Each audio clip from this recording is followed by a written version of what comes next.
It's quiet here. Too quiet, really. The hospital room is sterile, all white walls and the faint hum of machines.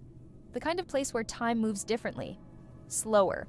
You can feel every second dragging by, like the universe is forcing you to pay attention to your own mortality. I hate it. The beeping of the heart monitor is rhythmic, steady, a reminder that I'm alive, that I'm healing. But I don't feel healed. Not yet. I've just had surgery, minor, they said, but it feels like my entire body has been upended.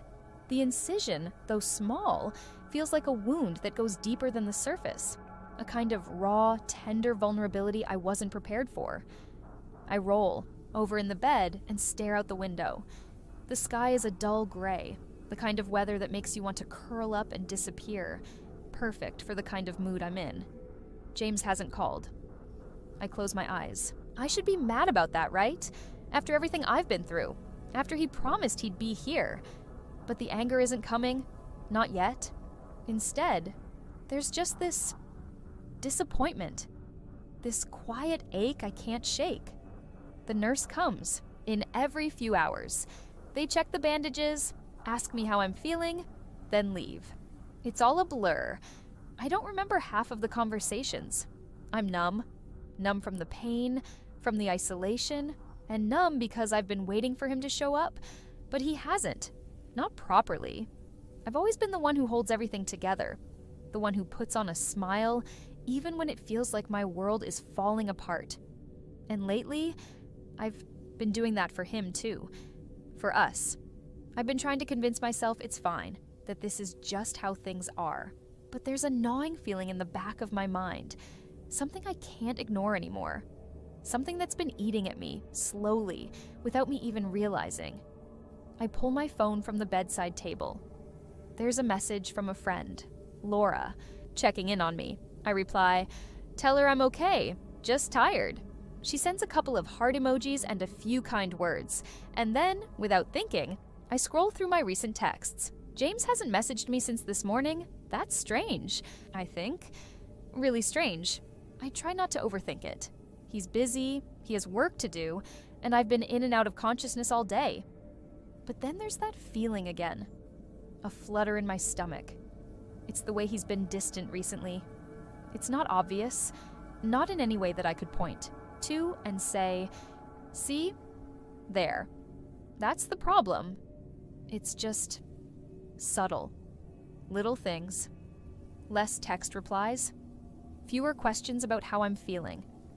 When we're together, he's more distracted, like his mind is somewhere else. I've noticed it for weeks, maybe months. I push the thought away. Maybe I'm just imagining it. Or maybe it's just the fact that I'm stuck in this bed, unable to do anything. Of course, he's been busy. I'll give him that. But I'm here, alone in this hospital room, while he's out there, living his life. A knock at the door makes me jump. "Miss?" A nurse peeks her head in, her voice soft and gentle. "Can I get you anything?" I shake my head, forcing a smile. "I'm good, thank you." She smiles back and leaves, the door clicking shut behind her. The silence returns. I stare at the ceiling for a while, thoughts swirling. He's busy. He's busy. He'll be here. He promised. But it feels like the promise is fading, slipping through my fingers like sand in an hourglass. I check my phone again. Nothing. That flutter in my stomach tightens. A prickling sensation spreads over my skin. It's almost like my body knows something I don't want to face yet. The truth, I think. And then, just like that, my phone buzzes in my hand. A text from James. I'm here. I don't reply immediately.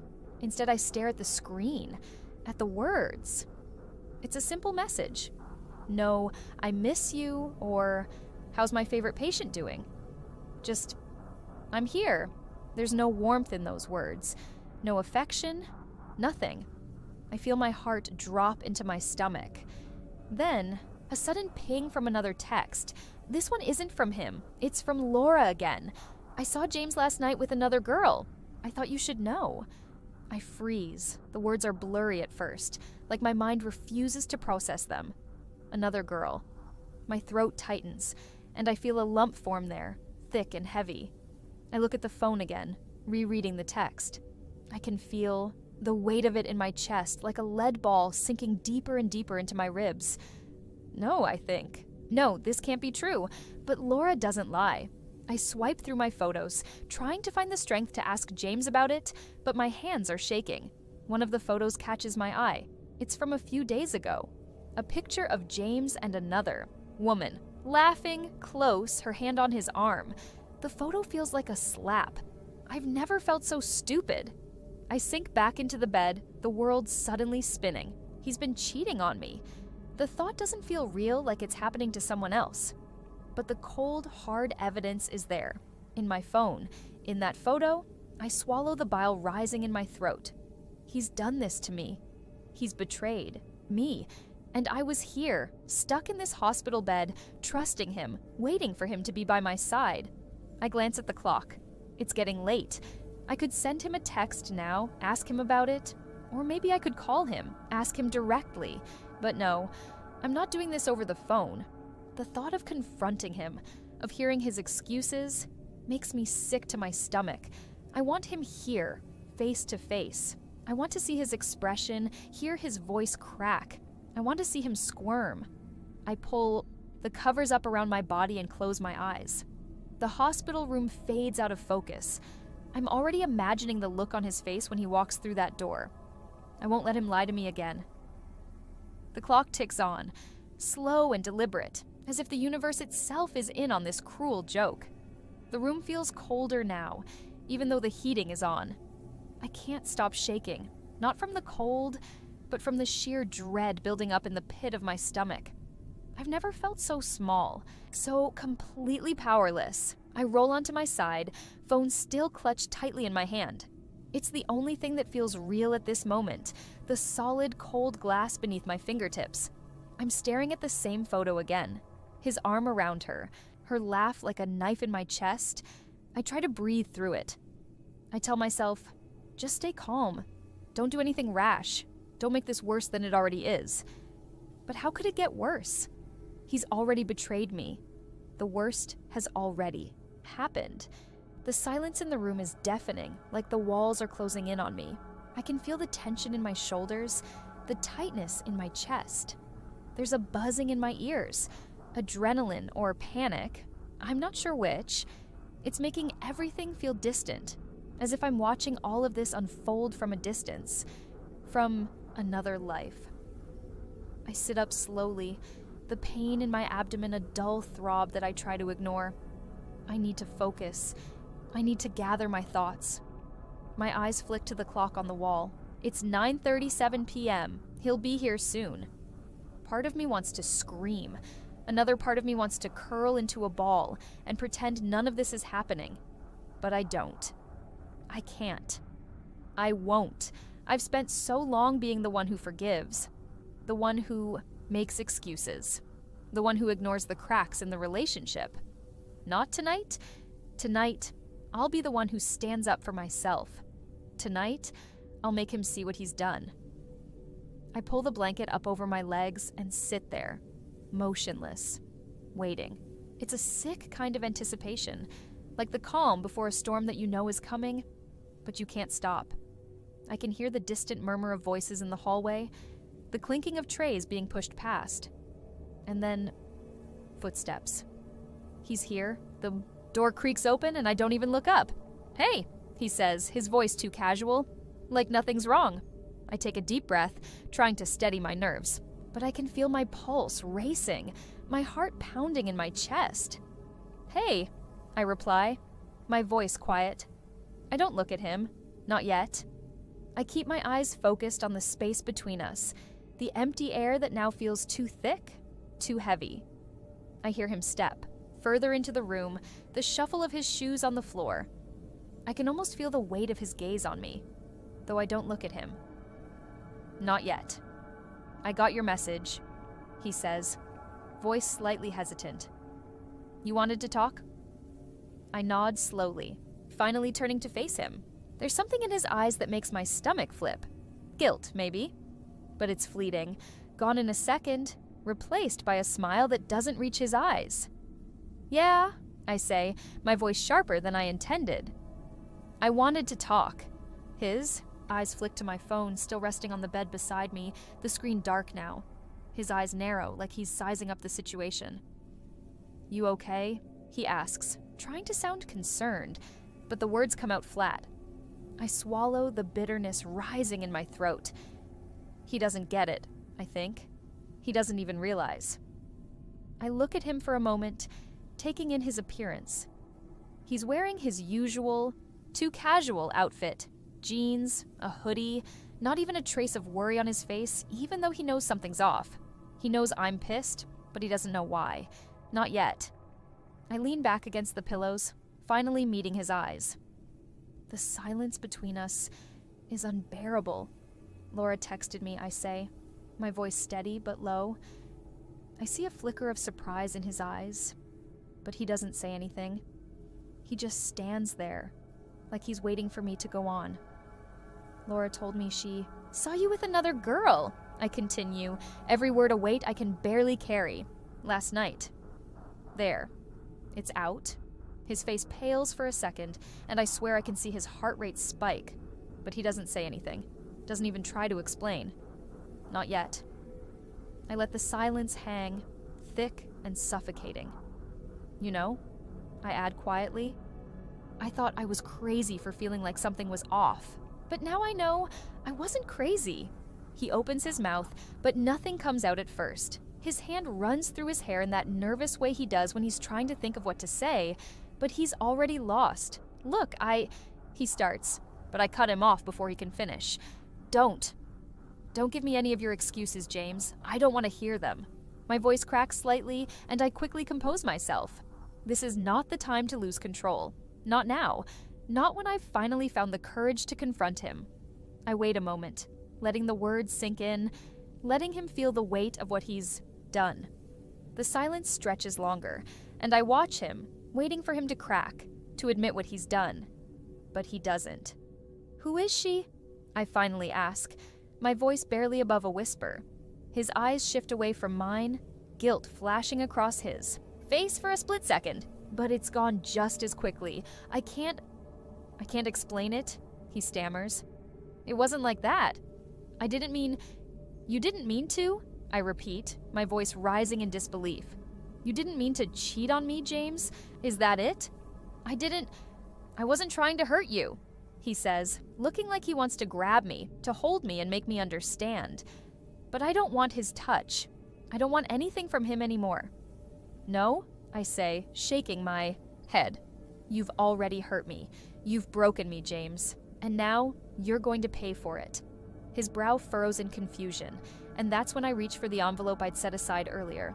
The one that I'd been staring at, weighing the decision over and over in my mind. I hold it out to him. "What's this?" he asks, hesitating. "Your bill," I say, my voice cold, deliberate. "For everything." He looks at the envelope, then back at me, and finally, it seems like the reality of the situation starts to hit him. His eyes widen as he takes the envelope from me. "What? You can't be serious." "I am," I say. "You broke me, James. Now you'll pay for it." He stares at the envelope for a long moment, his mouth opening and closing like he's trying to find the right words. But there are no words left. I can see it now. The fear in his eyes. The realization that I'm not the same person I was before. I'm not going to forgive him this time. James stands there holding the envelope like it's some sort of ticking bomb. I can almost see the gears turning in his head, trying to figure out how to fix this, how to talk his way out of it. But there's no way back. Not this time. He runs a hand through his hair again, his mouth working to form words that never come. His eyes dart from the envelope to me like he's searching for a loophole, some escape route. But I've already shut the door. You're serious," he says, more of a statement than a question. But I hear the desperation creeping in. I don't respond immediately. I just watch him, waiting. The silence between us thickens, each passing second a weight that presses down harder than the last. He's out of his depth, and I'm starting to feel a little sick. This whole situation, this whole thing, is so wrong.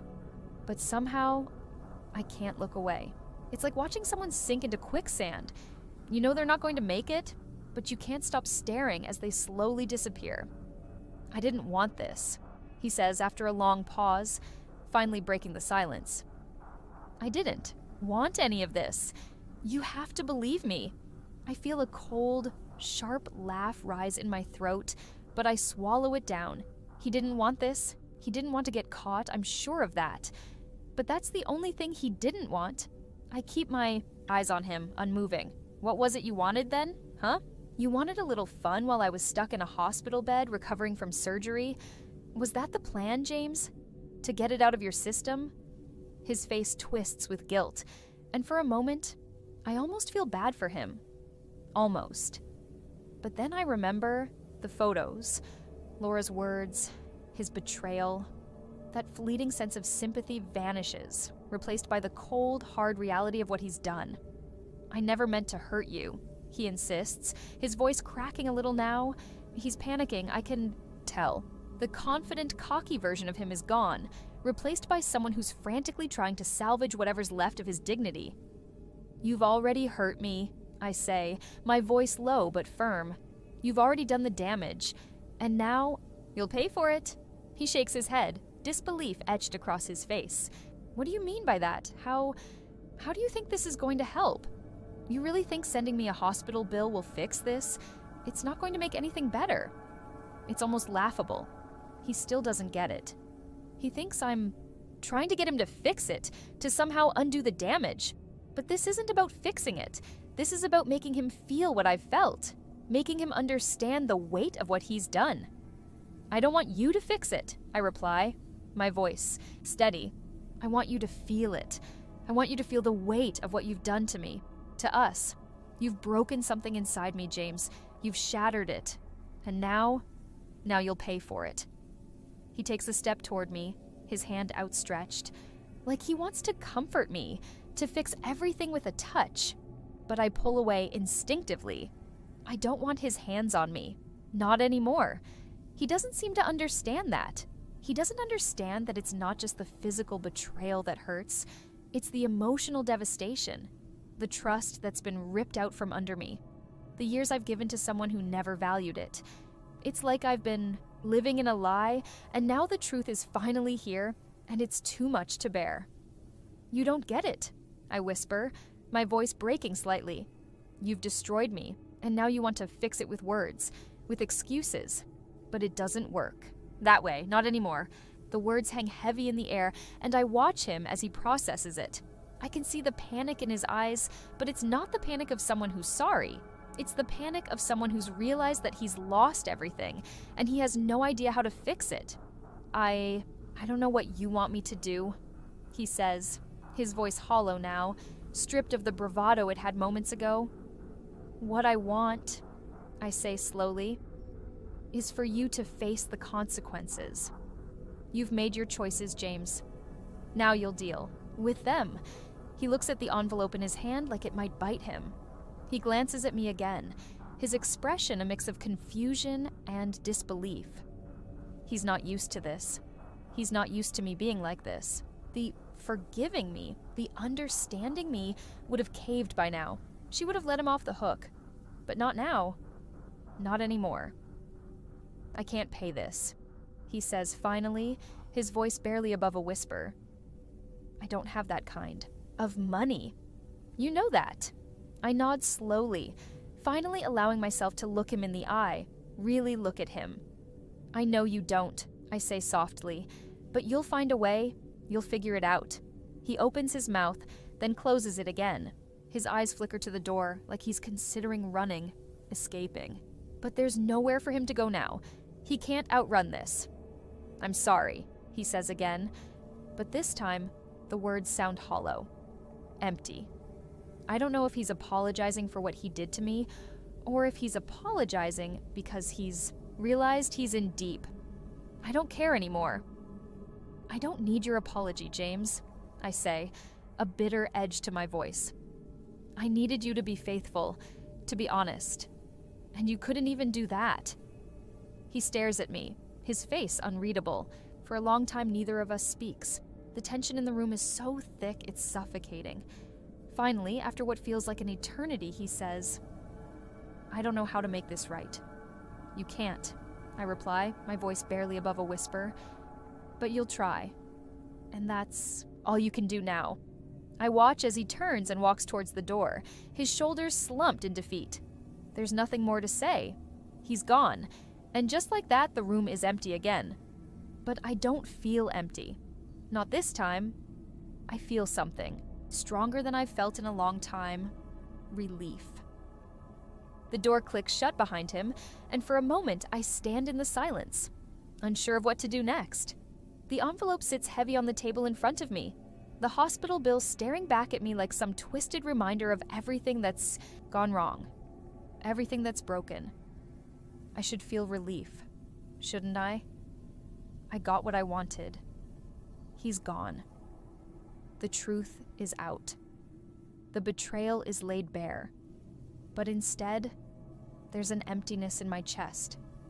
A hollow space where everything I thought I knew about love, loyalty, and trust used to live.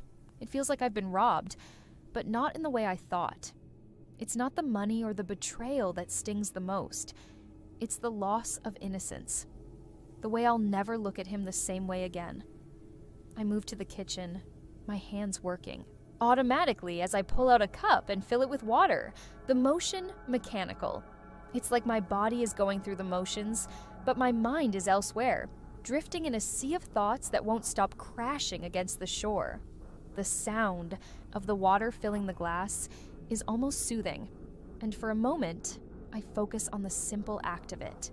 It's grounding, like I'm trying to rebuild something inside of myself piece by piece, one small action at a time. But the moment doesn't last long. The weight of the bill still hangs over me and the silence is too loud.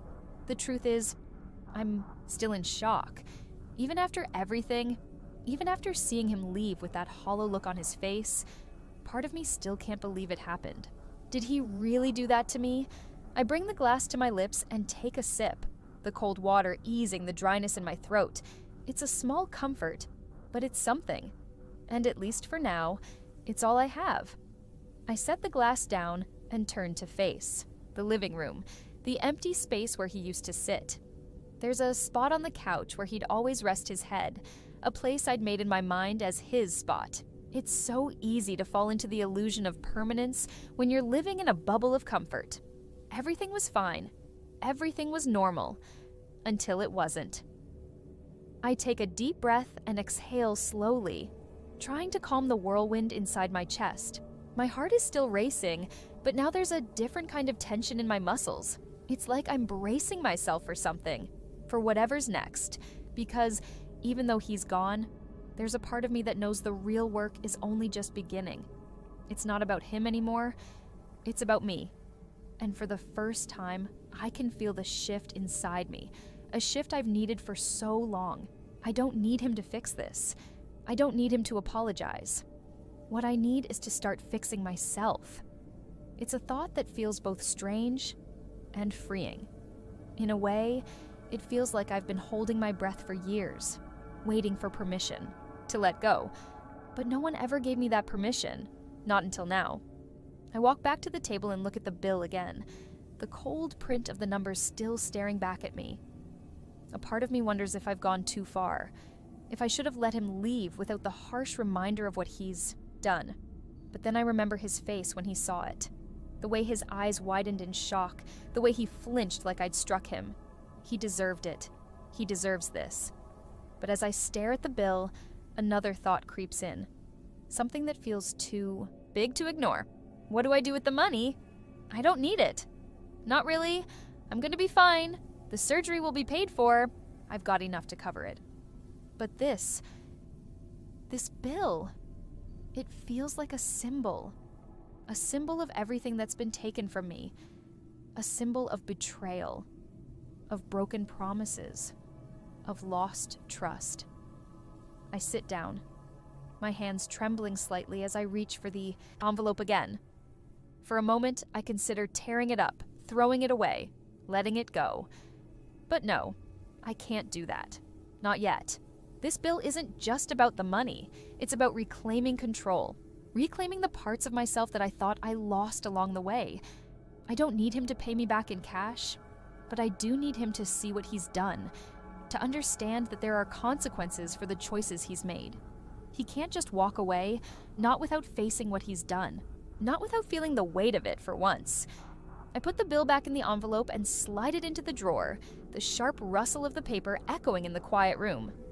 There's still so much more to figure out, so much more to process. But for now, I close the drawer and take another deep breath. I feel it then, a small shift in my chest, a sense of peace, the kind that comes from finally facing the truth, the kind that comes from taking back control. I don't need him anymore. I don't need his excuses, his apologies. I'm going to be okay. I'll rebuild. I'll move on. I take a long, steady breath, and for the first time since I woke up from that surgery, I feel like I'm finally starting to heal. The days after James left felt like an endless loop, like the world was moving faster than I could keep up with.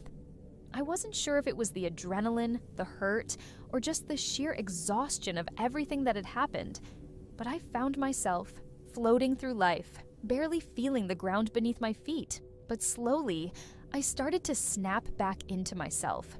It wasn't a sudden thing, nor was it dramatic. It was small moments, little bursts of clarity and recognition that gave me the courage to take each step forward. The hardest part wasn't just about him. It wasn't even about the betrayal.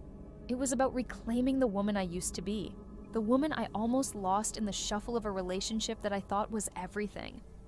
I woke up that morning and stood in front of the mirror for the first time in what felt like forever. I looked at myself, the woman who'd been knocked down, the one who'd let herself be treated like a doormat. She was still there, but now there was something different in her eyes, something stronger. I ran my fingers through my hair, letting out a soft breath. It was the first real exhale I'd had in days. I'm not broken, I whispered to myself, not because I believed it fully yet, but because I needed to hear it.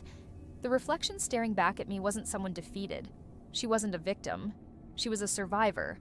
After the surgery, the hospital, the whole mess with James, I had thought I might be too far gone to ever get back to a version of me that wasn't tainted by all of this. But I was wrong.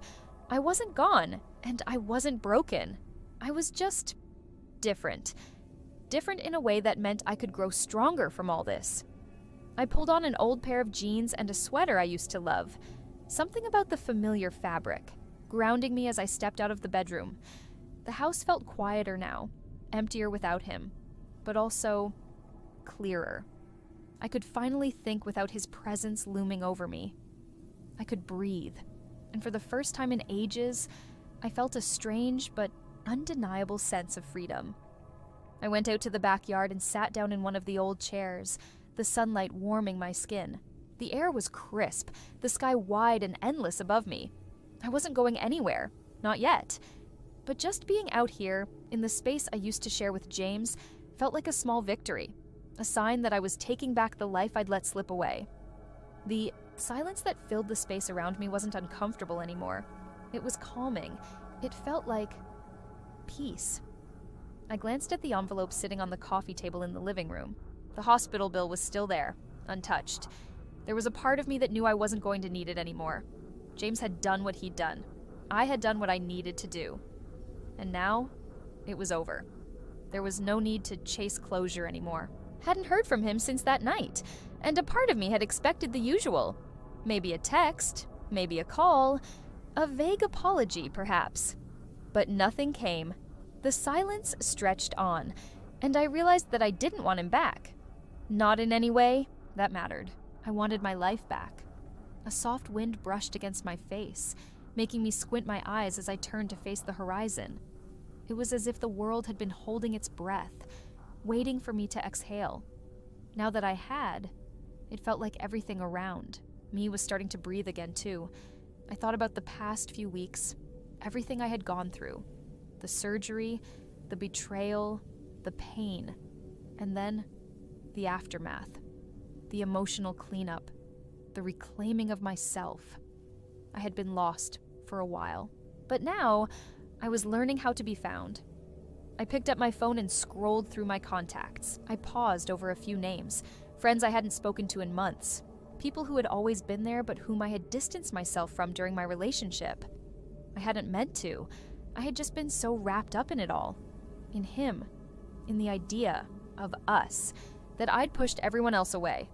With a deep breath, I hit send on a message to my best friend. "I've missed you. Can we meet for coffee soon?" I didn't know what would come of it, but it felt right. Reconnecting with the people who truly cared about me. People who had always seen me, even when I couldn't see myself. The phone buzzed almost immediately, and I smiled at the response. "Absolutely. I'll pick you up in an hour," I typed back. "Sounds perfect." It was something small, but it was enough. Enough to remind me that I wasn't alone in this, that I didn't have to do it all on my own. I stood up, stretching my arms above my head. I felt the soreness in my body from the surgery, but also the quiet strength that had been growing inside of me. For the first time in a long while, I felt like I was starting to piece myself back together. And maybe, just maybe, I was beginning to realize that I didn't need him or anyone else to complete me. I could do this on my own. It's strange how, in the end, you come to realize that the people who hurt you can never really be the ones who define your story. It was like a light bulb flickered on inside of me, something that had been dimmed for too long. The pain had been real, undeniable, and at times suffocating. But now, it felt like I was stepping out from under a heavy cloud into the light. I had taken the first steps already. I had made decisions that scared me, things I never thought I would have the courage to do. But I had done them, and I was still standing. James hadn't called. James hadn't come back. And as much as I thought I would be aching, waiting for an apology, for some sort of accountability, I didn't feel that pull anymore. It was as if I had shed that skin, left it behind with everything else I no longer needed. It wasn't a sudden shift. It wasn't one moment that had changed everything. It was the quiet accumulation of days, the slow buildup of strength that had come in unexpected places. Like the morning I first looked at myself in the mirror, not as someone who had been betrayed, but as someone who had survived. It had started there, but now it was complete. I sat at the kitchen table, my coffee steaming in front of me. The house was still empty, but it felt different now. Not in a way that made me long for his presence, but in a way that reminded me I could fill the space with my own presence, my own power. I glanced at the clock. I was meeting my friend Emma in about an hour. It was the first real step in reconnecting with the world I'd shut myself off from for far too long. I hadn't realized just how much I'd needed that until now, until I started to rebuild the connections that mattered, the ones that had always been there. The hospital bill was gone now. I had filed it away in a drawer, along with the receipts, and documents I no longer needed to carry with me. It was an old chapter, one that didn't need to be held onto. And then, the thought came back to me. The last thing I had handed James, that night he'd left, the envelope with the bill. "You broke me. Now pay for it." It had been a parting shot, sure, but it had been necessary. A symbol of my brokenness, yes, but also my reclaiming of power. The power to stand up for myself, the power to set boundaries, the power to move on. He hadn't even read it, or if he had, he hadn't acknowledged it. That was the thing about people who hurt you. They rarely take responsibility. But it didn't matter anymore. I had given him what I thought he needed, but in the end, I had given myself exactly what I needed: the opportunity to heal, to grow, and to forgive myself. I stood up and walked to the window, staring out at the quiet street. The world outside seemed endless, full of opportunities I hadn't even imagined when I had been locked in the confines of my relationship. Now, I could see everything clearly. Life was waiting for me, and for the first time in so long, I was ready. I grabbed my jacket and headed for the door, a small smile playing at the corners of my lips. I had no idea what the future would hold. I wasn't expecting perfection or easy answers. But I had one thing I was certain of. I was going to be okay. I had come through the storm, and though it had left its marks on me, it hadn't taken me down, and that was something no one, least of all James, could ever take from me. The morning of the wedding arrives with a mixture of excitement and chaos. The house feels both buzzing and quiet at the same time. Too many hands moving quickly, too many voices trying to keep everything on track. But for me, there's an overwhelming sense of anticipation that sits just under my skin. This is supposed to be the best day of my life, right? At least, that's what I've always been told. I've been dreaming about this day for as long as I can remember, and I'm trying hard to hold on to the excitement. I step into the bathroom, running my hands over the smooth, cold countertop. The room smells faintly of lavender and hairspray. The bridal makeup artist is busy in the corner, making small talk with the woman who's doing my hair. My reflection in the mirror stares back at me, and for a moment, I just stand there. I look beautiful. I mean, that's what I tell myself. The dress is everything I wanted. Lace and satin, sparkling just enough to make me feel like a princess. I should feel elated, shouldn't I? But instead, there's this quiet tension in my chest. The day feels like it's slipping through my fingers, and I can't get a grasp on it. It's like everyone around me expects this perfect performance, but all I can think about is how everything is fleeting. My mother enters the room just as I'm fixing my veil in place, trying to calm my nerves by focusing on the small details. Her heels click against the wooden floor. She stands behind me, her eyes scanning my reflection. I catch her in the mirror, but she doesn't meet my gaze. She just looks at me, then at the dress, then back at me, with an almost critical gaze. "You look nice," she says, the words floating in the air like a polite formality, lacking the warmth I expected. There's something else in her voice, though, a subtle distance. It's the kind of distance that's been there for as long as I can remember. A distance that never seems to go away, no matter how much I try to bridge it. "Thanks, Mum," I reply, my voice faint, unsure of what to say next. I want her to say something more, to be proud of me, or at least acknowledge that I'm her daughter, but all I get is silence. The makeup artist asks me to look up for a moment, and I comply, shifting my gaze to the ceiling. As I do, I catch a glimpse of my mother's reflection. Once more. She's looking at me with the same analytical gaze, and for a split second I feel like a specimen under a microscope. This happens all the time, I realize. It's not the first time I've felt this way. She's always been like this, measuring, comparing. It started when I was younger, when she'd hold up my sister as the example of perfection. I'm not saying my sister's done anything to earn that pedestal. She's always been sweet, soft-spoken, and effortlessly pretty. But it didn't stop my mother from constantly comparing us. And though I tried to ignore it, I can never quite shake the feeling that I'll always be the second choice. I glance at the clock. It's almost time to leave. My father is waiting downstairs, the car is ready, and the guests are starting to arrive. This is it. My wedding day.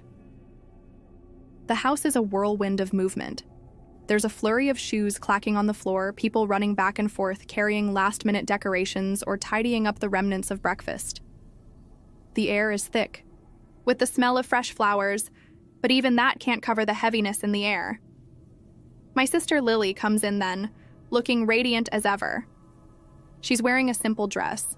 Nothing flashy, nothing to compete with my bridal gown, but she still stands out. I feel the immediate shift in the room. Lily walks over, her eyes bright with excitement, and she hugs me tightly. "You look stunning," she says, pulling back to give me an admiring look. There's genuine love in her eyes. She always knew how to make me feel better, even when everything felt overwhelming. "Thanks," I say, forcing a smile. But then it hits me. How could I not notice it before? How could I be so blind to it? Lily is beautiful. She always has been. It's not her fault, of course. She never asked to be the golden child in our family. But there it is, as it always has been, lingering beneath the surface. Her beauty always seemed effortless, like it was just part of who she was. She wasn't the one who needed to try so hard. and somehow I could never escape it. I don't know why it's coming up now, of all times. Maybe it's the dress. Or maybe it's because this is supposed to be the day when everything feels perfect. But I can't help but think about how my mother has always looked at me with a bit of disappointment. Lily turns to me, her smile fading for a second as she seems to catch on to my mood. "You okay?" she asks, her tone softer now. I nod, too quickly. Yeah, of course, I'm just nervous. But the truth is, it's not the wedding I'm nervous about. It's what happens after. It's what this day means for me, for my future. My whole life, I've lived in the shadow of my sister. I've always been just a little too much, or not enough of something. Never quite as good, never quite as pretty, never quite as perfect. It's not Lily's fault, of course. It's just the way things have always been. And now, on my wedding day, I have to prove something. To her, to my mother, to myself. But I'm not sure if I can. Lily squeezes my hand gently. "You're more than enough, you know that?" she says softly. But I don't believe her. Not today. It's then that my mother's voice breaks through the moment. "Come on, darling, it's time to go," she says almost impatiently. I force a smile, letting go of Lily's hand as I take a deep breath. This is it, the big moment, the walk down the aisle, and yet, as I take the first step, a feeling of dread sits in my stomach, tightening with each passing moment. Something's wrong, but I push it down. It's my wedding day. I shouldn't feel this way. But as I reach the doorway, the last thing I expect is for my mother to stop me again. She leans in, just slightly, as if to say something quietly, and I brace myself, waiting. "You know," she says, her voice low but direct, "you'll never be as beautiful as your sister." My breath catches in my throat. The words hang in the air for a long moment, like a poisonous cloud. I force a smile, but it's not real. I don't think I've ever felt smaller in my entire life. "Thanks, Mum," I manage to say, though the words barely make it past my lips. She looks at me, her expression unreadable, before she nods. And then, just like that, she turns and walks, away. I stand there for a moment, the weight of her words crashing over me, but I swallow it down. Today isn't about me, is it? Today is about the day everyone expects me to have. But deep down, I know that nothing will ever be the same again. The drive to the venue feels like it lasts an eternity, though it's only a short distance. The car moves steadily through the streets, but my mind races with 1,000 different thoughts. The faint smell of roses from the bouquet on my lap, the hum of the engine, and the quiet conversations happening around me, none of it registers. My mother, sitting beside me, looks out of the window, her face neutral as always.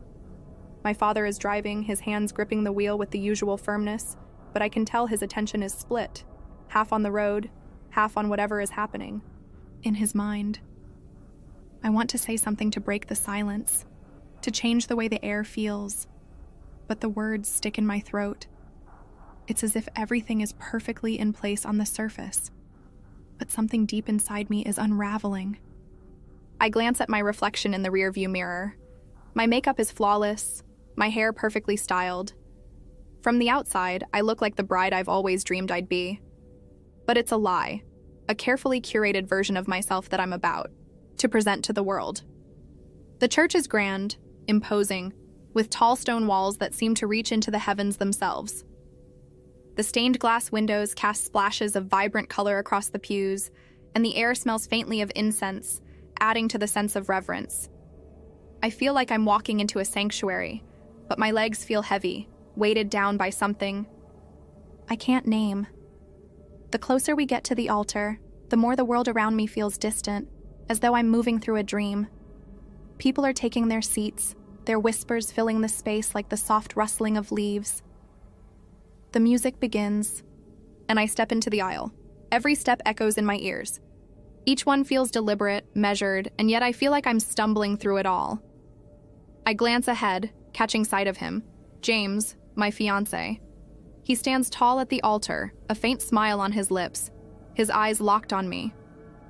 In the haze of the moment, I want to believe that he's the one thing that's real, the one thing that's been constant and true. He looks handsome in his tuxedo, his dark hair neatly combed, and for a second, I want to run to him, to feel the warmth of his arms around me, to escape everything else. But something holds me back. There's a heaviness in my chest, a knot that won't loosen. I feel his gaze on me, but it doesn't feel like it's just him seeing me. It's as if everyone is watching, waiting, assessing. And I can't shake the feeling that I'm not the woman they expected me to be. That this day, this ceremony, is happening for all the wrong reasons. I reach the altar and stand beside him, the silence between us thick.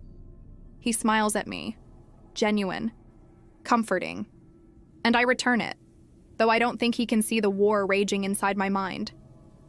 The priest begins to speak, his words floating over me, but I can't focus. It's as if everything has blurred into the background, and I'm just going through the motions. Do you, Emily, take James to be your lawfully wedded husband? The priest's voice rings in my ears. I meant to say I do, meant to pledge my life to this man who I love, in front of all these people. I do, I say, my voice quiet but steady. The words feel rehearsed, like something I've said 100 times before. But when it's my turn to hear him speak the same vow, something happens. His eyes glisten with emotion, and for the first time, I realize something unsettling. I'm not sure if I can say it back with the same conviction. I want to. I love him. I do. But right now, the weight of my mother's words, the pressure of this entire day, is pulling at my insides like a tightening noose. The vows go by in a blur. I hear snippets. I nod at the right moments.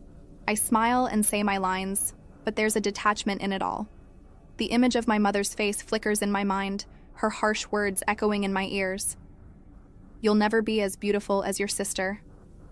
The thought keeps circling back, growing louder with each passing second, and then it's time for the kiss. James leans in, and I feel the warmth of his lips against mine. But even as the crowd claps, I don't feel the rush of joy I thought I would. Instead, it's as if I've just kissed someone I barely know. His touch feels foreign, like I'm disconnected from the very thing that's supposed to make me feel complete. When we pull away, I force a smile, but it's a hollow one. The crowd is cheering, people are standing up to applaud, and it's all so surreal. I'm married. But am I truly ready for this? Ready to be his wife? Ready to take the step that feels so final, so irrevocable? I don't know. The ceremony continues, but I barely hear the words. The laughter, the applause, the bright flashes of cameras, they're all distant. The faces around me seem blurry, even though I know they're all there, watching, witnessing this moment I'm supposed to cherish. And as we finally walk down the aisle together, side by side, I can't shake the feeling that something is slipping through my fingers.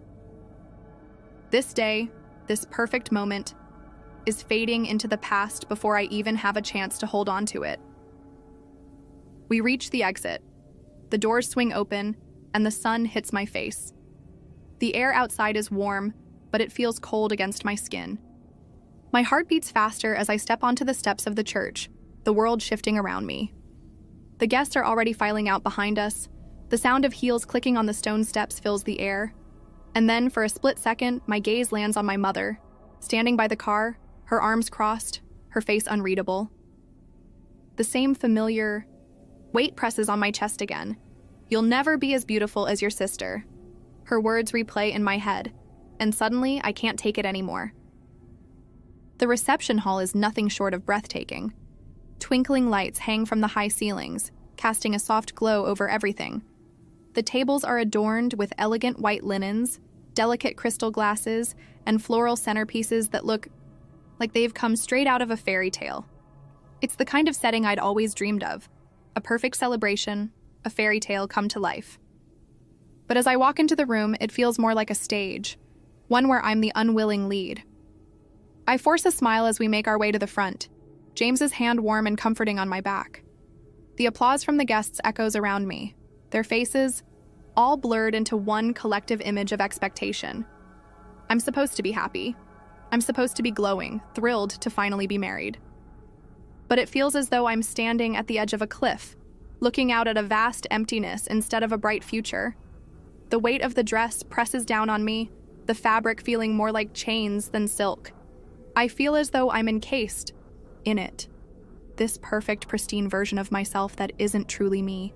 The lights, the smiles, the laughter, it all feels too much. I don't belong here. Not like this.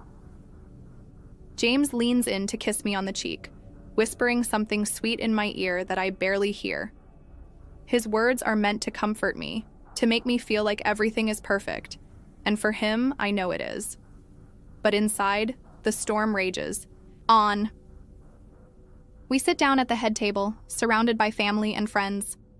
The speeches begin, laughing, joyful words spoken about the love we share, the journey ahead. The room is filled with warmth, but I can't seem to shake the chill that's spreading through me.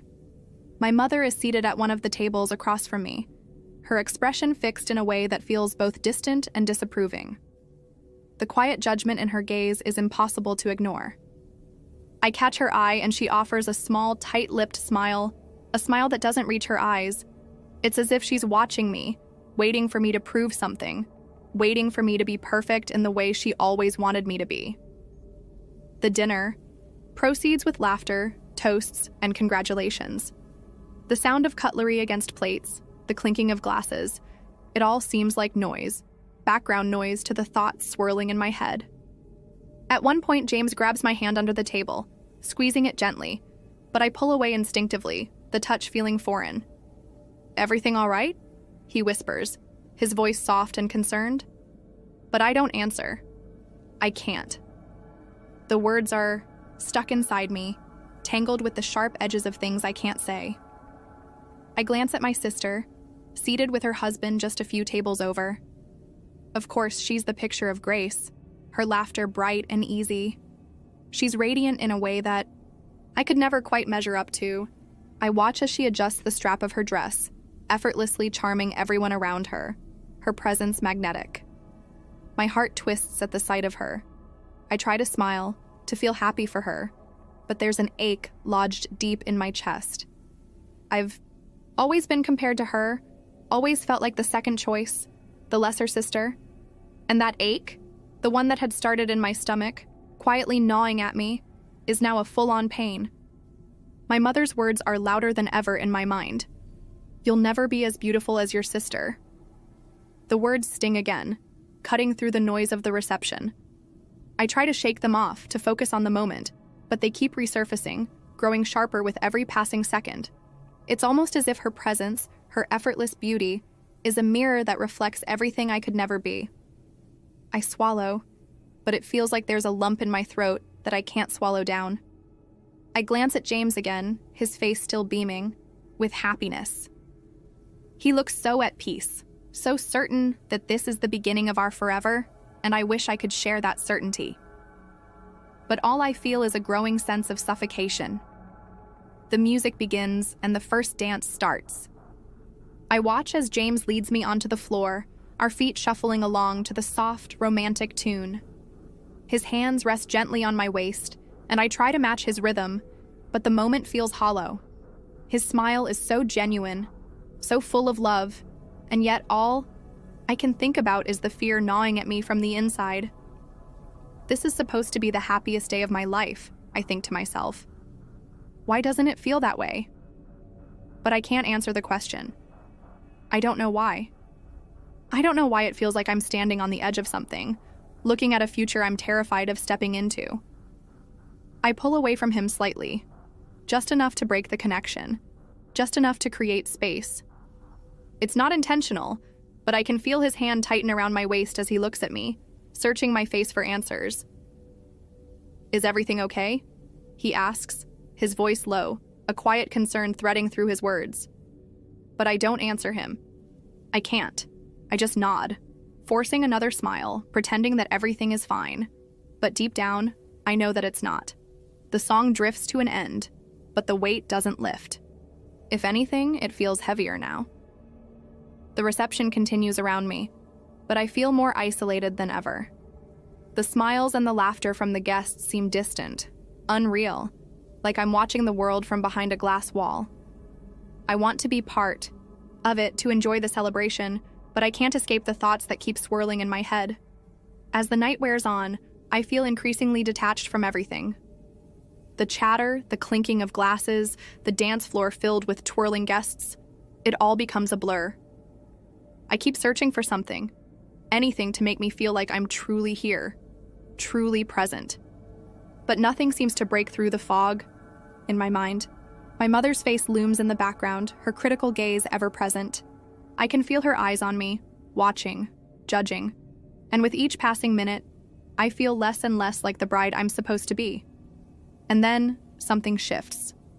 It starts as a small, quiet whisper in my mind. A thought, half-formed, that I can't ignore. This isn't a celebration. It's a goodbye. The words are so clear, so real, that I feel my heart stop for a moment. The more I think about it, the more it feels like the truth. This day, this wedding, this ceremony, this life, that everyone seems to be celebrating, was never really mine to begin with. The night stretches on, but my thoughts are becoming increasingly difficult to control. The weight of everything, all the expectations, all the silent judgments, feels like it's closing in around me. The room is loud, the laughter a constant hum in the background, but I feel as if I'm in another world entirely. I look around, seeing people enjoying themselves, dancing, chatting, and yet all I can feel is the emptiness. It's suffocating. I excuse myself from the table, making my way to the bathroom under the guise of needing a moment of peace. I need to breathe, to get away from everything, from everyone. The bathroom is empty, the only sound the quiet hum of the lights above. I stand in front of the mirror, staring at the face looking back at me. The reflection is so unfamiliar, like I'm staring at a stranger. I lift my hand to my cheek, tracing the outline of my face, as if trying to remind myself of who I am. But it doesn't help. All I see is the face of someone who's been crafted for the occasion, someone who doesn't belong here.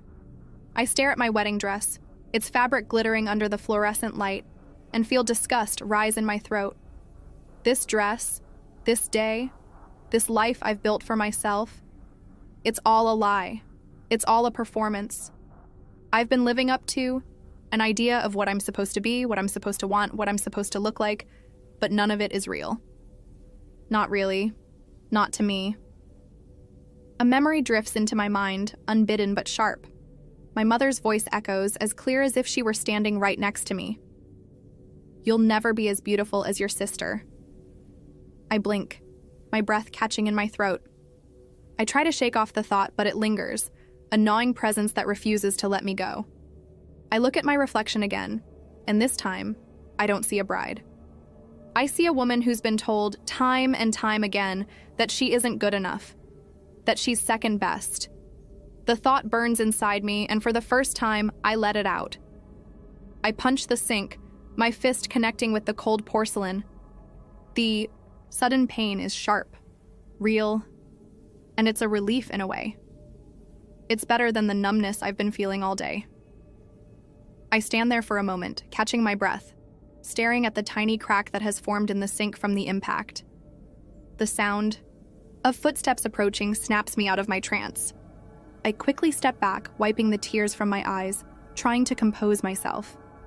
But before I can even look up, the door swings open, and there stands my sister, looking as perfect as ever in her dress.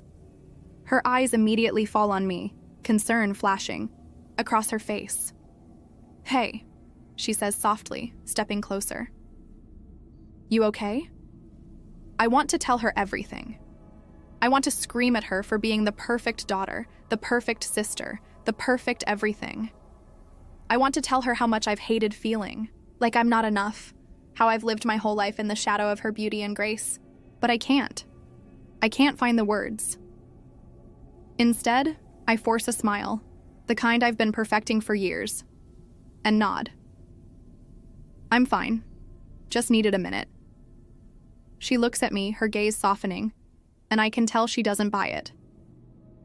But she doesn't press, just stands there quietly for a moment. It's a big day, a lot of emotions. I nod again, feeling the weight of her words sink into me. She doesn't know. She doesn't understand. She's never had to feel like this. But I don't tell her that. I don't tell her that I've spent my whole life in competition with her, trying to be something I'm not. Trying to be enough. I don't know. I mutter, trailing off. She reaches out then, her hand gently resting on my arm, her touch warm and comforting in a way that I wasn't expecting. You don't have to be perfect, you know? You don't have to be anything but yourself. I almost laugh at the irony of it. That's what I've been trying to do my whole life, but it's never been enough. There's a pause as she processes what I've said. Her eyes narrow slightly, as if she's seeing something new in me, something she hasn't noticed before. She opens her mouth to say something, but before she can, I speak again, my voice barely above a whisper. Maybe it's not enough anymore. Maybe I'm not enough. The words slip out before I can stop them, and once they're out there, they hang in the air between us, thick and heavy. For a moment, neither of us speaks. And then finally, she lets out a slow breath, shaking her head slightly. Don't say that.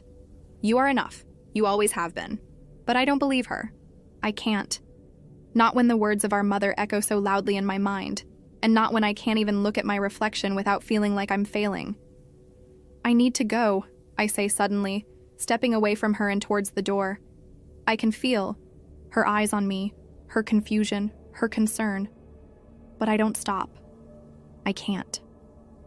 I push through the door, stepping out into the cool night air. The reception is still going on, but it feels like another world now. I walk through the garden, away from the noise, away from the people, away from everything. My heart is racing, my thoughts in chaos. And yet there's something oddly freeing about the solitude. I can feel the tension in my chest begin to ease just a little, and I take a deep breath, the cool night air filling my lungs. I close my eyes, for a moment, letting the quiet wash over me. And then, as if from nowhere, a thought flashes into my mind. This isn't just about my mother. This isn't just about my sister. This isn't about anyone else. It's about me. I open my eyes, and for the first time today, I see things clearly. This wedding, this life I've built, was never my choice. It's been dictated by everyone around me, but no more. I take a deep breath, feeling a new resolve building inside me. There's a decision I have to make. One I should have made a long time ago.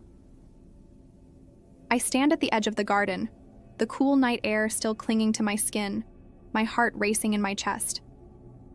The world feels distant now, as if everything from before was a dream I'm slowly waking up from. The reception is a faint hum in the distance, but I'm not interested in it anymore. The applause, the chatter, the laughter, it all feels hollow now. I look down at the grass beneath my feet, the blades swaying slightly in the breeze. A soft crunch of gravel beneath my shoes breaks the silence, and I glance up to find the door to the reception hall slowly swinging open. It's my sister. She's looking around, probably trying to find me. I feel the sudden urge to turn around and slip back into the crowd, to pretend that everything is fine, to act like I'm still the happy bride, still the daughter who's everything her parents wanted. But I don't. Instead, I stay rooted to the spot, my gaze fixed on the moon. Above, the bright, cold light of it casting long shadows over the lawn. My sister approaches me slowly, her steps tentative. I don't turn to face her immediately, but I can hear the soft rustle of her dress as she gets closer. "Are you sure you're okay?" she asks, her voice gentle but firm, as if she's already guessed that I'm not. Her words are filled with concern, but there's something else in them too, something softer, more knowing. I turn then, meeting her eyes for the first time since we spoke in the bathroom. Her expression is different now. It's not just concern anymore. There's something more, something like understanding, something that makes the weight in my chest grow heavier. I don't know what I'm doing anymore, I admit, the words slipping out before I can stop them. I don't know who I'm supposed to be. She studies me for a moment, and I can tell she's thinking, really thinking, before she speaks again. You don't have to know everything right now. It's okay to feel lost. But it's not just about feeling lost, is it? It's about feeling trapped. Trapped in a life that isn't mine. Trapped in expectations that aren't mine. Trapped by the shadows of everyone else's lives. My mother's, my sister's, my fiancé's. I've spent so long trying to live up to what others expect of me that I've forgotten who I actually am. I take a deep breath, suddenly aware of the tightness in my chest. I can't do this anymore. I can't be who everyone wants me to be. I can't keep pretending. There's a pause, a long one. My sister stands there, her hands clasped together, her expression unreadable. I brace myself for what she'll say next, the words that will either make this all feel a little bit better or shatter everything in an instant. Then don't, she says, her voice quiet but resolute. You don't have to. Not for anyone, not even for Mom. I flinch slightly at the mention of her. It's funny how one person's opinion can loom so large in your life, so much so that it feels like you're carrying the weight of the entire world on your shoulders. My mother's voice, the one that's been in my head all day, still echoes, You'll never be as beautiful as your sister. I push the thought away. But what about the wedding? What about everything? I can't just walk away from this. It's too late. Her eyes soften, and for the first time, I see something vulnerable in her that I've never noticed before. She steps forward, gently placing a hand on my shoulder. It's never too late. Not to choose yourself. I nod slowly, her words sinking in. It feels terrifying what she's saying, but it also feels freeing, like a door opening where I never knew there was one. The idea of walking away from the wedding, of saying goodbye to everything I've built up in my head, is daunting, but it's also the only thing that feels right. The silence stretches between us, and I know what I have to do.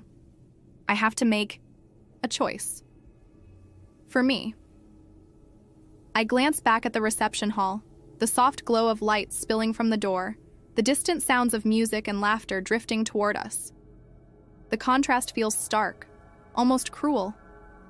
Everything inside that room is still carrying on as if nothing's wrong, as if I'm not standing here, completely broken inside, torn between the life I thought I should want and the life I never knew I could have.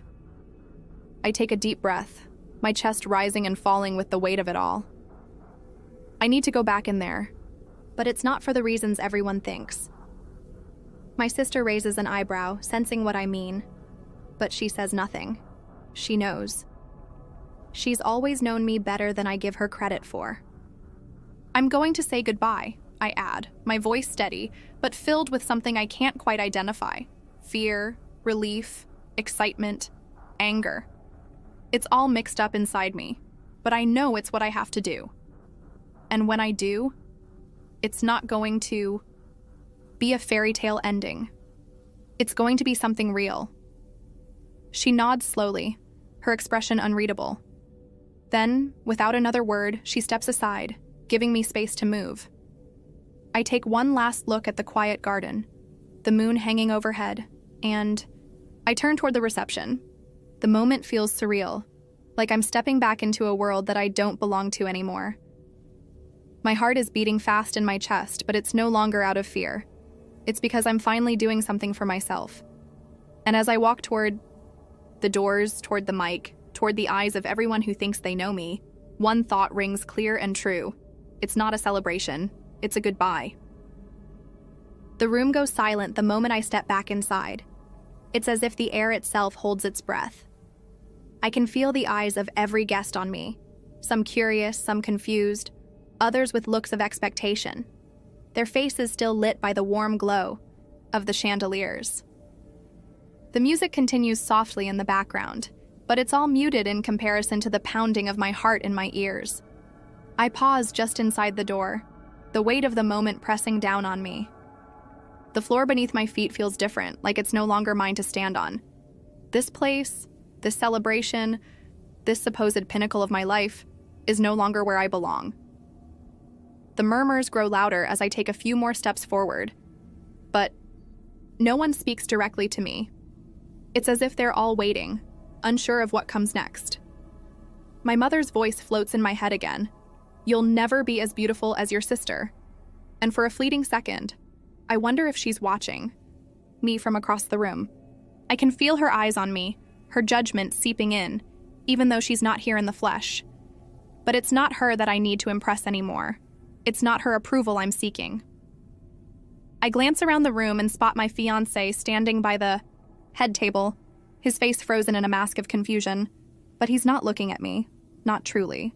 He's looking at the fantasy he thought he had. The bride, the perfect day, all of it, now slipping through his fingers. I take a deep breath, then move towards the microphone at the center of the room. The crowd grows quieter as I approach. Every eye on me now, their anticipation palpable. I reach for the microphone, my fingers trembling just a little. But my resolve is stronger than my nerves. I take a long, steadying breath before speaking. I'm sure you're all wondering what's going on, I say, my voice loud enough to fill the room, but not shaking. This day, this celebration, everything that's been planned, the dress, the reception, the smiles, I'm standing here because none of it is real. Not for me. The gasps are almost imperceptible at first, but I can feel them. They rip through the room like a wave. My mother is sitting near the front, her face already tightening into something unreadable, but I don't look at her. I can't. This is for me. This is the moment I reclaim for myself. I've spent my whole life trying to fit into a box that wasn't made for me. I continue, my voice gaining strength with each word. I've been trying to be the perfect daughter, the perfect sister, the perfect bride. But none of that has ever been me. It was never my dream, never my choice. I pause then, taking in the faces in the crowd. There are some who look worried, others who look downright confused, and a few, like my sister, who seem almost relieved, like they've been waiting for this moment as much as I have. But I don't care about any of them now. I only care about the truth that's finally coming to the surface. I'm sorry, I say, my voice steady now, the weight lifting from my chest with every word. But I can't do this anymore. I can't marry someone I don't love the way he deserves to be loved. I can't live a life that's built on the expectations of others. The silence is deafening. I glance over at my fiancé, who is standing, frozen by the table, his expression a mix of disbelief and hurt. But I don't look away. I won't apologize for this. This isn't a celebration, I say, my voice breaking just slightly on the last words. This is a goodbye. To all the dreams I thought were mine, to the person I thought I was supposed to be, and to the life I thought I was supposed to live. I turn the microphone off with a click, the sound cutting through the stillness. The room is thick with tension, the air practically crackling with uncertainty. But for the first time in what feels like forever, I feel free. I've said what I needed to say, and I'm not going to apologize for it. I turn away from the mic, my heart pounding but strangely calm. I don't need anyone's approval. I've stepped out of the box they tried to force me into, and now, for the first time, I feel like I can breathe. I start walking toward the door, the path clear ahead of me. Some people are still staring, some are whispering, but I don't look back, not even once. The cool air hits me the moment I step outside. It's a feeling I haven't known in so long. Freedom. The world feels bigger, the sky wider, the ground beneath my feet solid in a way it never has been before. I walk down the steps of the venue, the sound of my heels sharp against the pavement, but I don't stop. I don't turn around. This is it.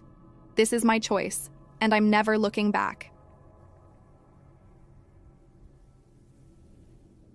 I sat on the edge of the bed, staring at the shirt crumpled at the foot of it, the same one he'd worn the night before. It was an ordinary shirt, gray, soft cotton, nothing special. Yet today, something about it caught my eye. A faint, almost imperceptible mark on the collar. I blinked, leaning in closer. Lipstick. Red. Just a smudge. Nothing dramatic, but enough for me to notice. I ran my finger over it, tracing the shape, feeling the faint texture of the stain beneath my fingertip. My stomach twisted into a tight knot. I hadn't said anything yet. part of me didn't want to. If I looked too closely, if I started asking questions, it might all fall apart. I wanted to keep pretending, just for a little longer. I wanted things to feel normal. But that smear of red, so stark against the fabric of his shirt, was anything but normal. I placed the shirt back on the bed, folding it carefully, as though doing so might somehow erase the evidence. The way he'd left it, tossed aside like it didn't matter. It made my throat tighten. He hadn't even thought to take it off properly. I glanced over at him, still asleep beside me. His face was soft in the morning light, relaxed, completely unaware of the storm brewing in my chest.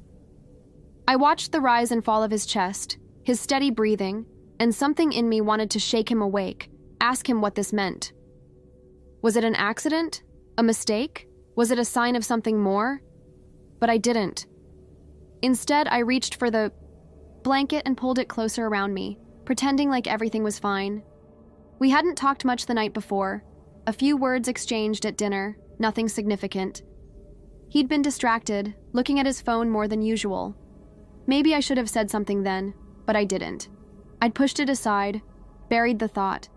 After all, it was just a small thing, nothing to make a big deal out of, or so I told myself. But now, sitting here, in the quiet stillness of our bedroom, I couldn't shake the feeling that it wasn't nothing. This small, insignificant mark seemed to echo in my mind, growing louder with each passing second. Was I just being paranoid? Was I overthinking it? Or was something else going on? I stood up and went to the bathroom. The mirror reflected a woman I didn't quite recognize. My hair was messy from sleep, my eyes a little too tired, and my mind too heavy with questions. I wondered how long I had been ignoring things. Maybe it had started earlier, with the way he'd been so absent lately, too wrapped up in work, in his phone, in whatever it was that kept him distracted. But I didn't say anything. Instead, I'd waited. Waited for the right moment. Waited for him to open up or for something bigger to happen. Maybe this was it. Maybe the lipstick stain wasn't just a careless mistake. It was a message. I walked back into the bedroom and sat down again, my mind racing. Should I confront him? No, not yet. I couldn't. I wasn't ready for the truth, whatever it might be. I needed to be sure first. But then, what was I waiting for? The certainty of something that would break everything apart? He stirred, and I quickly turned away, pretending to look at my phone as though nothing was wrong. I couldn't bring it up now, not yet. I wasn't ready to ruin the silence, to shatter whatever was left of us by confronting him. And maybe that was my problem. I always waited. Waited for the right time, waited for the right words, waited for him to make the first move. The thought of asking about the lipstick stain felt like a small betrayal in itself. What if I was wrong? What if it didn't mean anything at all? But the longer I waited, the more certain I became that it wasn't. Nothing. I had to admit, a part of me was terrified of what the truth might be. And yet, another part of me longed for clarity. To know for sure. To stop living in the limbo of uncertainty. But I couldn't bring myself to say anything yet. I wouldn't. As the morning wore on, I watched him get ready for work. He kissed me goodbye, his lips brushing mine as if nothing had changed. I smiled, forcing the usual warmth into my voice, saying something casual about his day ahead. He left and the door clicked shut behind him with a finality that made my heart race, and I was alone. The apartment was quiet again. Empty, but somehow full of meaning. The lipstick stain still lingered in my mind, too real to ignore. But I wasn't ready to confront it. Not yet. I sat there for a while, unsure of what to do with myself. Should I clean up, go for a walk, make some breakfast? The normal things. But nothing felt normal anymore. I kept thinking about that tiny smear of red on his shirt. Maybe, tomorrow, I would ask him. Or maybe I'd wait a little longer. Maybe there was still time. But that feeling in my chest, the feeling that something had shifted, wasn't going away. The next few days passed in a blur. Each morning, I woke up with that same heavy feeling in my chest. The lipstick stain on his shirt haunted me. its image still vivid in my mind. But I didn't say anything, not a word. I told myself that I would wait, give it time. Maybe I was overreacting. Maybe it was a silly mistake, something he didn't even notice. But deep down, I knew that wasn't true. I knew something had changed. The more I tried to convince myself it wasn't a big deal, the more it gnawed at me. I found myself paying attention to things I had never noticed before. The late-night phone calls, the way he was always looking at his phone when he thought I wasn't watching, the texts that he'd quickly hide whenever I came near. It wasn't that he was outright dismissive or cruel. In fact, he was still kind, still affectionate. He'd smile at me like he always did, kiss me goodbye, and leave for work with the same easygoing demeanor. But something was off. The distance between us, the silence in the conversations that used to flow easily, it was all too noticeable now.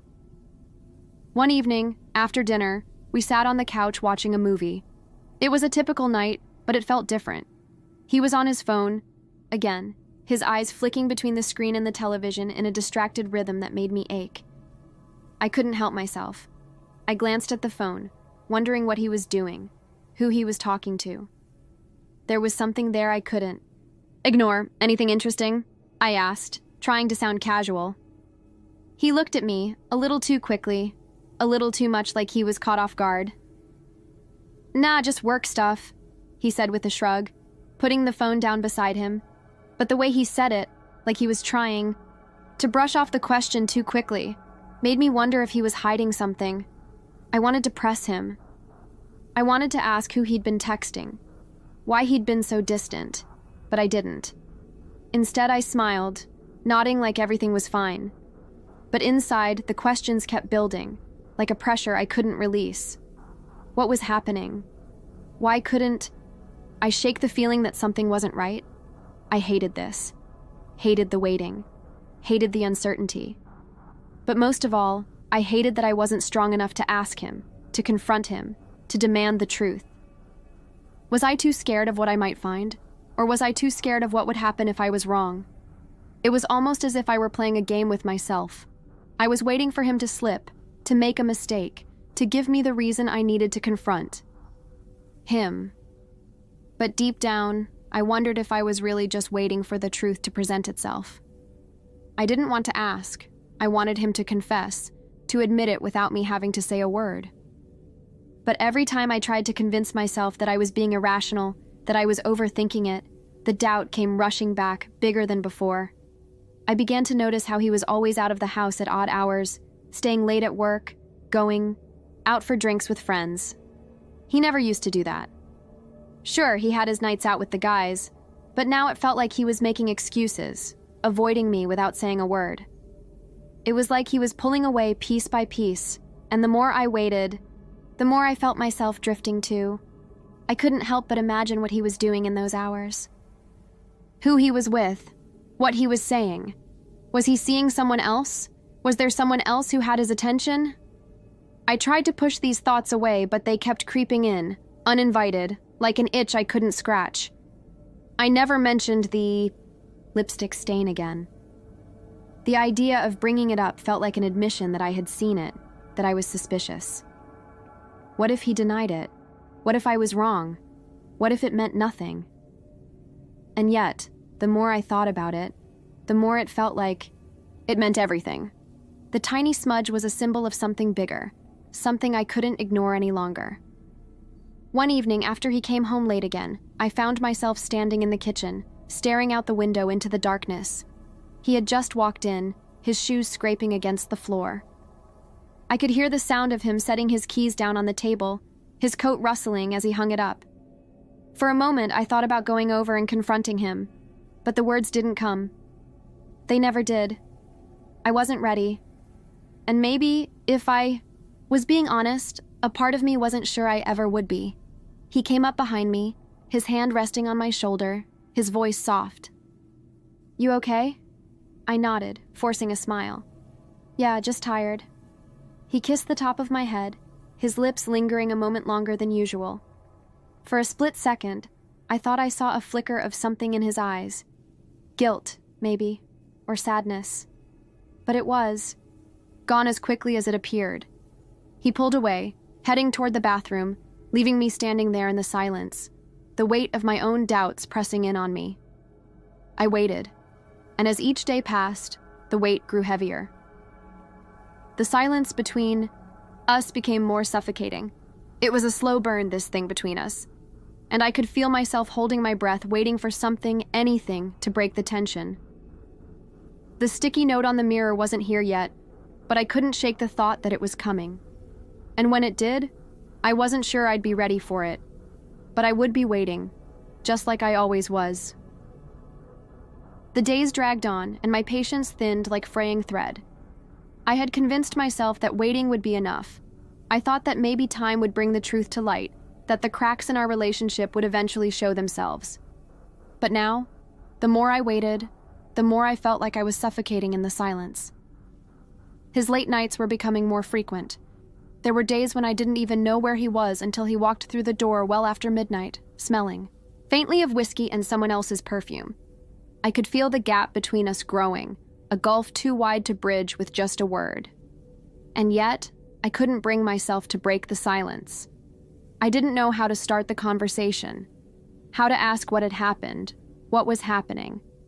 I kept telling myself I was overreacting, that maybe this was just life.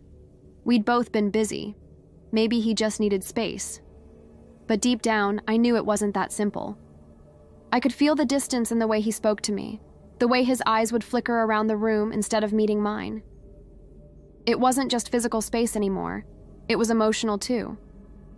One morning, I woke up and found his side of the bed empty. I'd grown used to waking up alone these days, but today, the absence hit me like a punch to the gut. I lay there for a while, staring at the empty pillow where his head had been just hours before. The feeling of his absence was a constant now, a shadow that lingered even when he was around. I got up and went to the kitchen, hoping a cup of coffee would settle my nerves. I poured the water into the kettle, the sound of the liquid rushing into the metal reminding me of the time we used to spend together, cooking breakfast, laughing over spilled milk, our mornings filled with ease. Those days seemed like a distant memory now, fading as quickly as the steam rising from my mug. It was then that I noticed something strange. His wallet, usually left in the pocket of his coat, was sitting on the kitchen counter. It wasn't like him to leave it out like that. I picked it up, my fingers brushing over the smooth leather, and for a moment, I hesitated. Should I open it? Should I see if anything was different inside? I could feel my heart racing, a sense of dread building in the pit of my stomach. I told myself to put it down, told myself it was none of my business, but curiosity, sharp and insistent, overpowered my better judgment. Slowly, I unzipped the wallet, my hands shaking slightly as I peeked inside. There was the usual, credit cards, a few crumpled receipts, a couple of bills. But then, something caught my eye. A slip of paper, folded in half. I unfolded it slowly, and my stomach dropped when I saw what was written. It wasn't much, just a name, a phone number, and a time. The handwriting was neat, precise. My mind raced, trying to make sense of it. Was it for work? Was it for something innocent? I didn't know, but something about it felt wrong. And suddenly, all of my suspicions, all of the doubts I'd tried to shove down for weeks came rushing back to the surface. I put the wallet down quickly, my heart hammering in my chest. It felt like the ground beneath me was giving way. I had to take a breath, had to steady myself, but I couldn't shake the feeling that I was standing on the edge of something I couldn't control. I spent the rest of the day in a haze. I couldn't concentrate on anything. Work, meals, the empty space around me. Every time I looked at him, I felt like I was looking at a stranger. The small gestures he made, the way he moved through the house, the way his voice sounded, it all felt distant, unfamiliar. I had no idea who he was anymore, but I knew one thing for sure. Whatever was happening, it had already gone too far.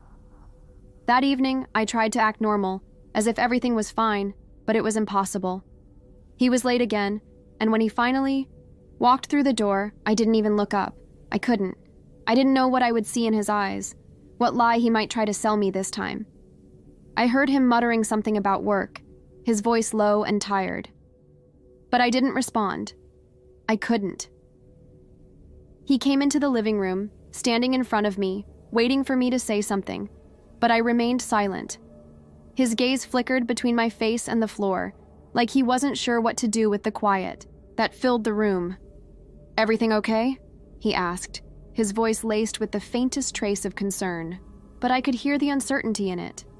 He wasn't sure what I knew, how much I had figured out.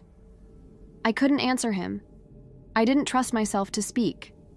The words were tangled in my throat, and the anger, the hurt, the confusion all churned, together making it hard to breathe. So instead of speaking, I just nodded, a simple movement of my head that said everything. And nothing at all. I knew that I had reached the breaking point.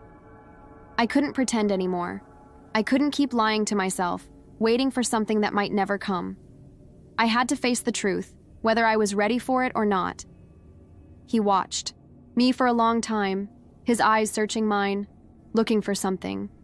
An answer, maybe. But all he found was silence. "I'm going to bed," he said finally, his voice quiet, resigned. And just like that, he turned and left, walking past me without a word. But I didn't feel any relief. I didn't feel any satisfaction. I just felt empty. The weight of everything we hadn't said hung between us like a thick curtain, impossible to push aside. I sat there for a while longer, the room growing colder with each passing minute. The thoughts swirled in my head, each one louder than the last. What was happening to us? What had happened to him? And then, just as I thought I couldn't take the silence any longer, a thought crossed my mind. The sticky note. The one I kept imagining would appear one day. I could almost see it now, its simple, cruel message taunting me.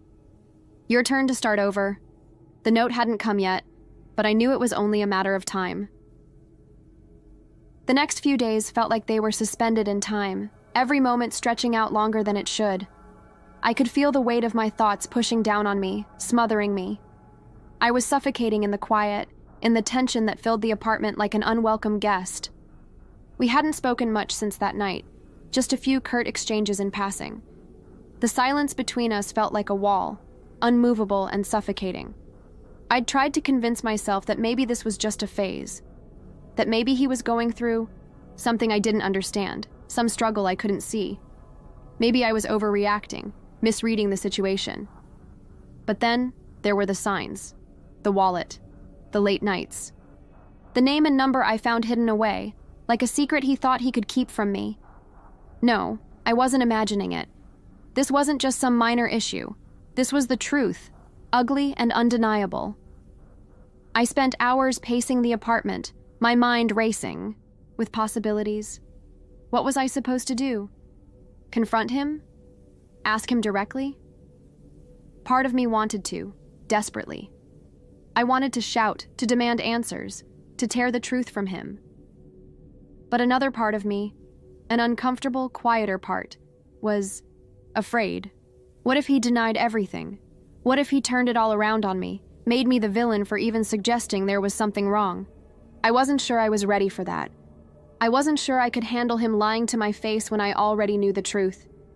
But if I didn't confront him now, what was left? I couldn't live in this limbo forever. The uncertainty was eating me, alive. I'd always prided myself on being patient, on letting things unfold on their own. But there was something different about this. It wasn't something I could wait out. It was too big, too raw. I needed closure. Or at the very least, an explanation. That night, he came home later than usual, his footsteps heavy on the floor as he walked into the apartment. I was sitting on the couch, pretending to read a book, but my eyes kept flicking to the clock. The minutes were dragging, but I could feel the tension in the air, thick and palpable. He dropped his keys onto the counter with a loud clink and made his way into the kitchen, not acknowledging me as he opened the fridge. The silence between us felt louder than any words we could have said. I knew I couldn't keep pretending. I couldn't wait for him to make the first move. He wasn't going to. It was up to me now. The decision had to be mine. I stood up, my legs trembling slightly as I walked over to where he stood, rummaging through the fridge. He didn't notice me at first, too absorbed in whatever he was looking for. But as I stopped beside him, he finally looked up, his eyes meeting mine for the first time that day. "Can we talk?" My voice was steady, though I could feel my heart pounding in my chest. He didn't respond immediately. He just stared at me, his gaze flicking to the side for a moment before he sighed. "Is it about the car?" His words were slow, like he was trying to decide whether to engage or not. His voice held that familiar edge of indifference, like he couldn't care less about whatever I had to say, but I couldn't hold back anymore. The words had been building up inside me for too long. "Don't make me do this," I said, my voice barely above a whisper. "I know what's been going on. I know about the number, about the late nights, about the distance between us." For a moment, there was silence again. His face remained unreadable, his eyes narrowing slightly as if he were measuring my words. Then he dropped the food he was holding back into the fridge, shutting the door with a soft thud. "You don't know anything," he muttered, but there was a flicker of something in his eyes. I couldn't tell if it was guilt or annoyance. Either way, it made my stomach churn. "I do know," I replied, my voice stronger now. "I know you've been lying to me. I know there's someone else. I know you're pulling away, but I don't understand why." His eyes flitted away from me, and for the briefest moment, I saw a crack in his armor. It wasn't much, but it was enough to make my breath catch in my throat. I wasn't crazy. I wasn't imagining things. "I wasn't lying," he said, his voice low. I don't know how to explain it. Things have changed. I've changed." I didn't know how to respond to that. He'd just admitted to it, in his own way. He wasn't even trying to deny it anymore. "You don't know how to explain it?" I echoed, the anger rising in my chest now, sharp and bitter. "How long have you been keeping this from me? How long have you been sleeping in this bed, pretending everything was fine when you knew it wasn't? Do you think I don't feel the distance? Do you think I don't notice when you're not really here?" His face softened for a moment, as if he was considering my words, but then the wall went up again. "It's not like that," he muttered, turning away from me, as though he couldn't bear to face me anymore. I took a step forward, my hands trembling as I reached out to stop him. "Then what is it exactly? What am I supposed to do with this? With us?" He froze, his back stiffening. He didn't turn around, but I could see the tension in his posture, the way his shoulders hunched, as if bracing for impact. "I don't know," he said, his voice quieter now, almost resigned. "Maybe it's time we both figured that out." I felt the room tilt beneath me, like the ground was shifting. Maybe he was right. Maybe it was time to figure it out. But what did that even mean? Was there anything left to save? And if there wasn't, was I ready to let go? I stood there for a moment, staring at the back of his head, the words trapped in my throat. The decision, the one I had been avoiding for so long, was now in my hands. I couldn't avoid it anymore. It was time to decide whether to keep fighting, to keep holding on, or to let go and walk away. The following days blurred together, like smudges on a canvas I couldn't quite clear. It felt like I was walking through fog, disoriented, lost, unable to see where the path ended. We didn't talk much after that conversation. Words seemed too heavy now, too sharp to risk. Instead, we moved around each other like strangers, quietly and with purpose, as though we were both waiting for something, though neither of us could name what that was. I tried to keep up appearances. I went to work, spoke with friends, pretended like everything was fine. But the truth always seemed to be lurking just beneath the surface. At night, when the apartment grew quiet, I could feel it pressing in on me. The emptiness, the silence, where his presence used to fill the air. The ache in my chest when I caught myself reaching for him, only to realize he wasn't there anymore, not the way he used to be. I wanted to hate him. I wanted to feel anger, to push him away and never look back. But the truth was, I didn't know if I could. The part of me that loved him, that still saw the man I had built my life with, was refusing to let go. The idea of starting over, of untangling everything we had built together, felt too overwhelming, too final. But something had shifted. The I Walls that had been so carefully built around my heart were starting to crumble. Slowly at first, like the first cracks in a dam, but it was gaining momentum with each passing day. I could feel myself changing, hardening, becoming someone I didn't quite recognize. Was I becoming someone new, or was I simply revealing the person I had been hiding all along?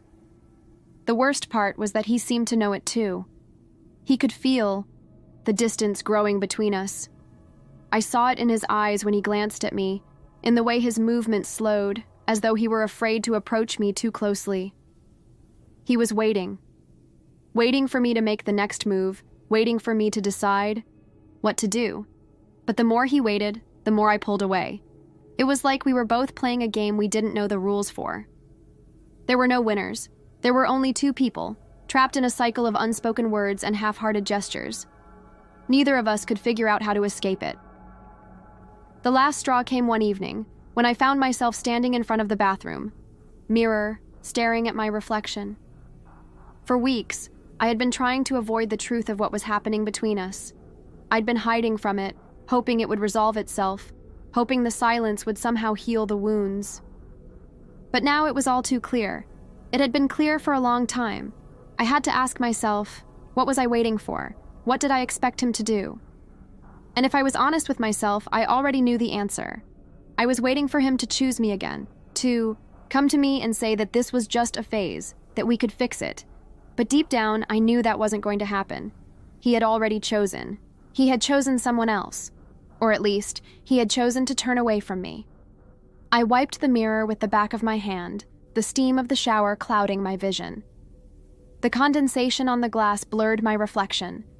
I stared at the hazy image, not recognizing the person staring back. But it wasn't just the reflection that had changed. I had changed too, and now I was forced to face that. I didn't know what to do next. I didn't know how to untangle this mess, how to get back to a version of us that didn't feel broken, beyond repair. But standing there, feeling the weight of everything we had lost, I understood something. I had waited long enough. The next morning, I woke to the sound of the front door clicking shut. His shoes, his heavy, unmistakable shoes, scuffed against the floor as he walked out of the apartment. I didn't ask where he was going. I didn't need to. It didn't matter anymore. The apartment felt cold when he was gone. It was always colder when he wasn't here, like the walls were closing in, suffocating me. I walked into the living room, glancing at the empty space where his jacket used to hang. The little things like that, the details of our life together, felt sharper now, more noticeable. I didn't want to be here anymore. Not in this place, not in this version of us. I moved to the bedroom and stood in front of the bed, my hands trembling slightly as I grabbed the first thing I could find.